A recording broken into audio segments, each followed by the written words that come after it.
Matt, thanks for joining us. In CBRE's 2025 U.S. Real Estate Market Outlook, you titled the multifamily section A Cyclical Recovery. Tell us what you meant by that.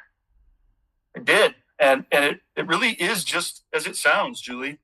The data is telling us that multifamily fundamentals are turning the corner, and the sector is about to begin a new growth phase. It's really entering a new expansionary cycle with recovering occupancies and the accelerating rent growth that will come along with it. Okay, so what is the shape of that recovery? How fast are those fundamentals going to come back? Well, nationally, we expect to end 2025 right about where things were before COVID. That means a 4.9% vacancy rate and 2.6% rent growth for the year. And as it turns out, by the way, that's almost identical to the 5-year average leading into the pandemic.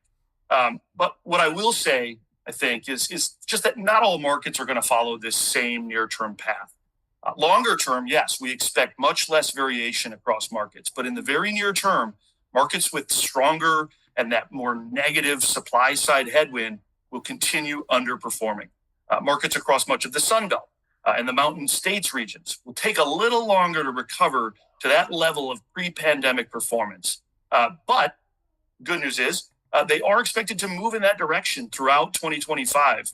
In fact, we expect all markets to achieve positive rent growth at some point in 2025. Okay, so you just alluded to supply side challenges, and we certainly hear a lot about the shrinking supply pipelines as new starts have started to largely dry up.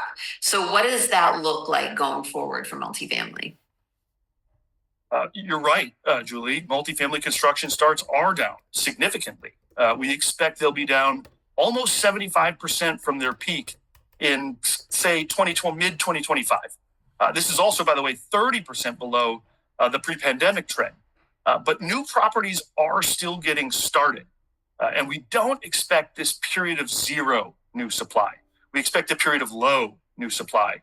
And with healthy renter demand, this will precipitate what we see as below average vacancy rates and above average rent growth for a period of really several years, beginning sometime in 2026 or so. Okay, so then you see renter demand is going to remain strong. What's driving that outlook?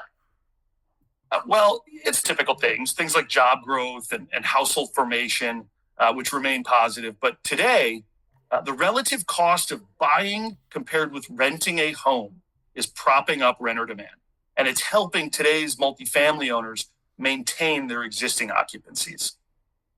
Okay, so this buy versus rent challenge is one that you've been writing about a lot about. And I know that mortgage rates and high home prices and even the weaker rent growth and even negative rent growth that you alluded to that are happening in some of the Sun Belt markets are contributing to that, propping up renter demand. But what happens to this premium in 2025 or even later? Well, Julie, the premium to buy versus rent is as high as it's ever been in recent history. And in some markets, which listeners can see in the report, is now 2.5 times as expensive every month to buy than it is to rent. And even with modest interest rate cuts and more favorable mortgage rates, it won't be enough. The premium is expected to come down, but also to remain elevated really for the foreseeable future. And as we just talked about, this is really driving that outlook for strong renter demand as renters continue renting for longer.